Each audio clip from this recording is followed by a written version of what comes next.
Ladies and gentlemen, thank you for tuning in. It's good to be back on making these videos. It's been a while. I've been really focusing on different attributes that I've been pursuing, as well as kind of getting after every day at the gym.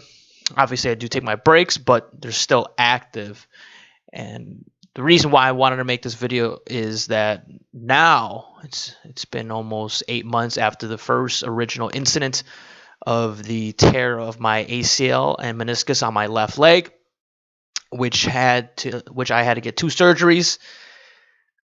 But you already know that that's in the past, and I want to emphasize a lot now since I've been gaining that strength. I've been taking this time off so I could focus a lot on the exercises, movements, different ways that I have been building up my muscle, building up the tendons, building up the ligaments, so that they can start handling different situations.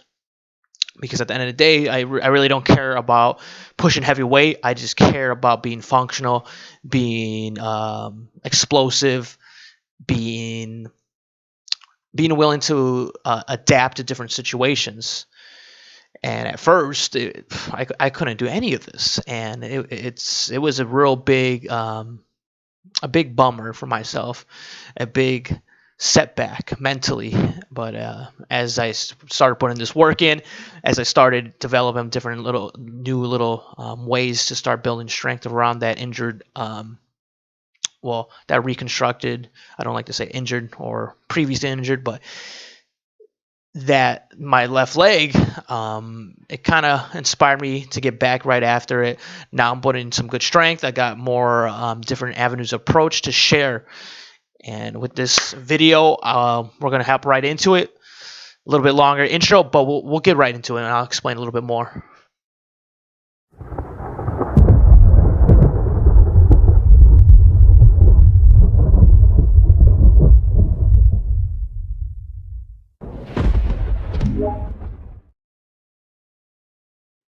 All right, so right off the bat, we're just kind of rolling out the knees. I've done this before, and then the video kind of glams at this, but I just did a kind of little short delay on rotating the knees, both when your feet are together and then when you have a little bit of a wider stance. And as I approach my first kind of exercise, you could do this at home, connect this with the light band, and you're doing these lying leg curls. And obviously you could do this with a machine, add some heavier weight or whatever you want to do. For me, I dislike using the weight at this point. It's just the tension I dislike right now until I start building more, I guess, being more comfortable in this approach. So what I've been doing at home is, as with my leg, my calves too, is I do these about, I try to do 100 times a day, to be honest. And you're like, it's ridiculous, it's overtraining, but it's not that much. You're just getting that blood flow going to your legs because of the whole incident where I wasn't using my left side. The muscle dysphoria, or whatever, how you pronounce it, was such an impactful, and you can just tell by the video the difference between one side and the other side. So I've been really focusing on building individual strength on that left leg so that it can balance out to the right. So these leg extensions, I go for a good amount of, I go about 3 sets, and I do about 15. Now we're rolling back into another hamstring exercise. These are a little bit tougher because it works on about your stability. And shout out to Han and Waz. I think Waz introduced me to these, and I started incorporating them because they don't rely on a weight, and you work on stability too on your leg. And just a little warm up. I don't do too much on the aspect of this, but just trying to get those hamstrings going. So I would try to aim around for myself that day, 10 to 15, and like the lying leg curls, about 2 to 3 reps. I really emphasize doing a little bit more just because of my structure and where I'm at right now. The more is better for me. I don't mind doing it. I feel good, but it all depends on you. These exercises I kind of came up with myself. I haven't done them at home yet, but You're putting one leg forward and you're kind of doing a sprint action. You hold down and you really explode.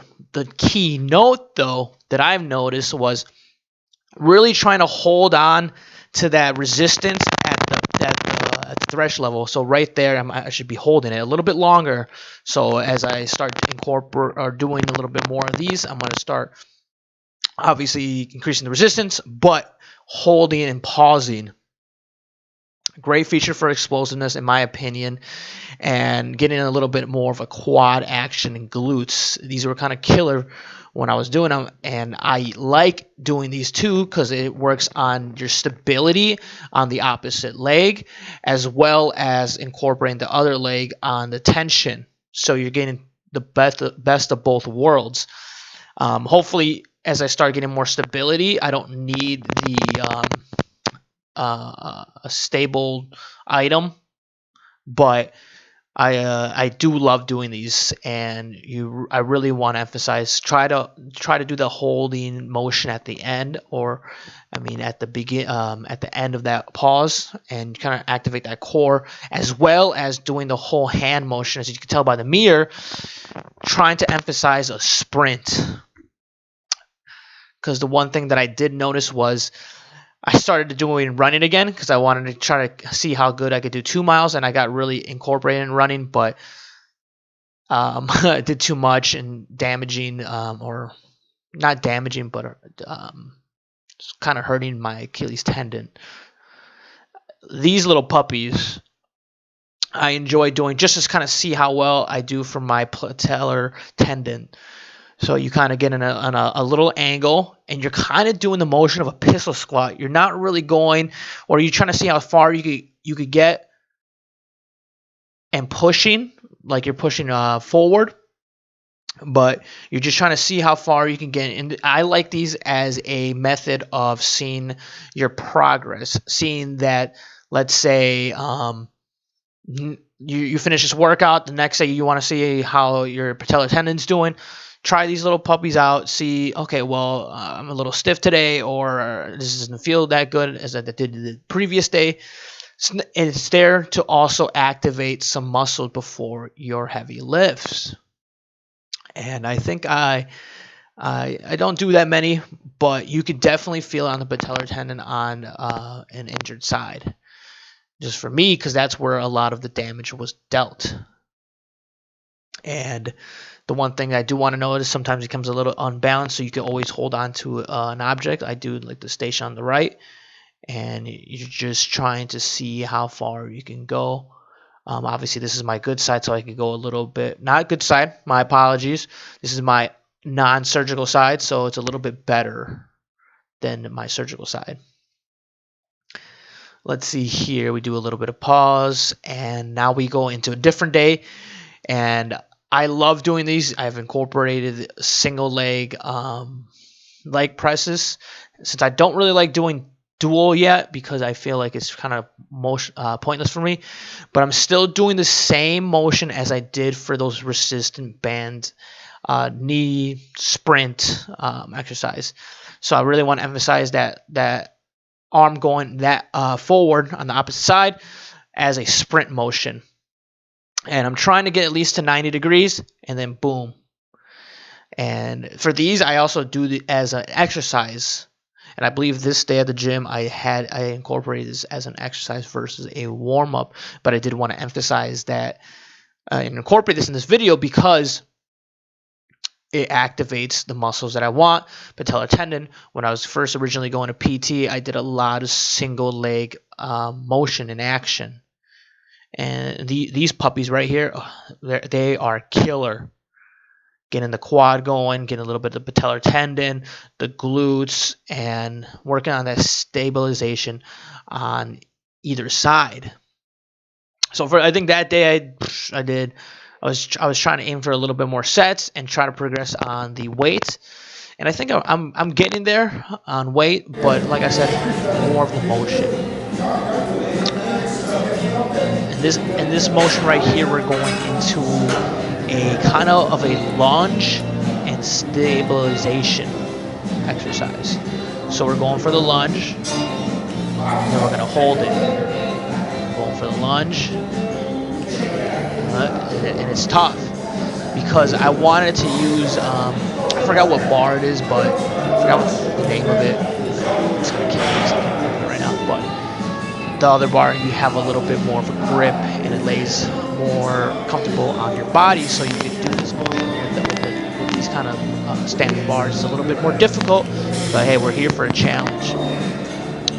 These I didn't do too much because it was kind of the end of my workout, and I wanted to try ending out with some more single stabilization. Today, I was doing a lot of single leg.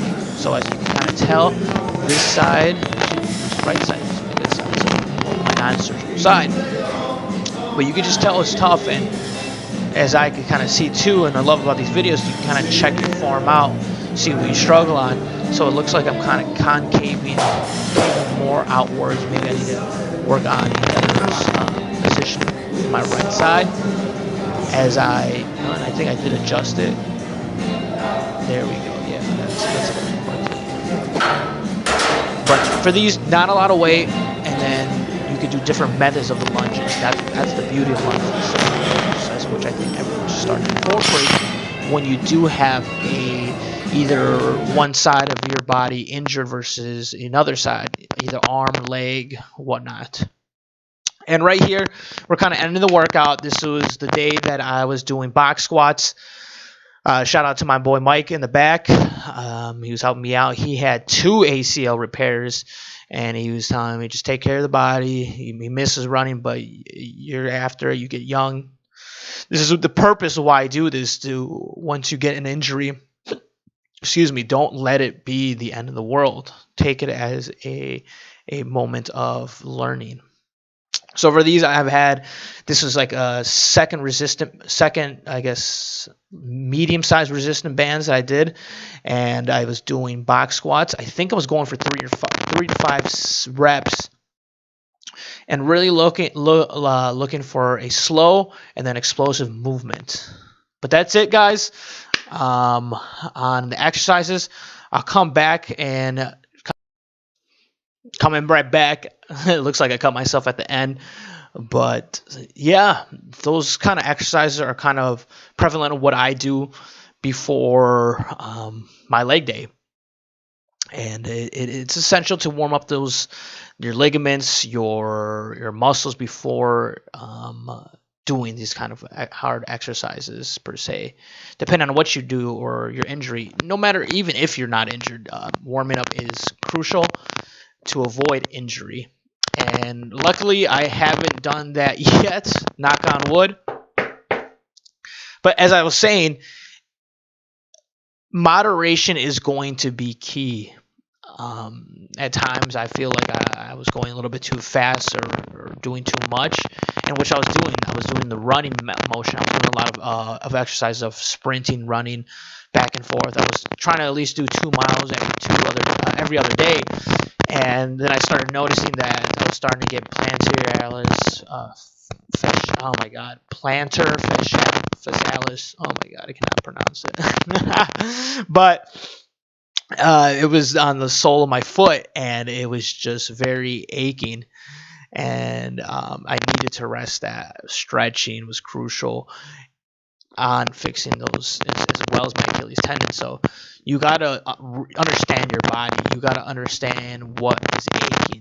Taking your rest days seriously. Obviously do a little bit of active restive days, but keep it moderate. Do stretching. It is very important to, in my sense, if you're doing legs and with this nice stretch session, when you're ending your day before you go to bed, do a light stretch session, and kind of let your body relax before the next day of movement or exercise. That's the key things for me.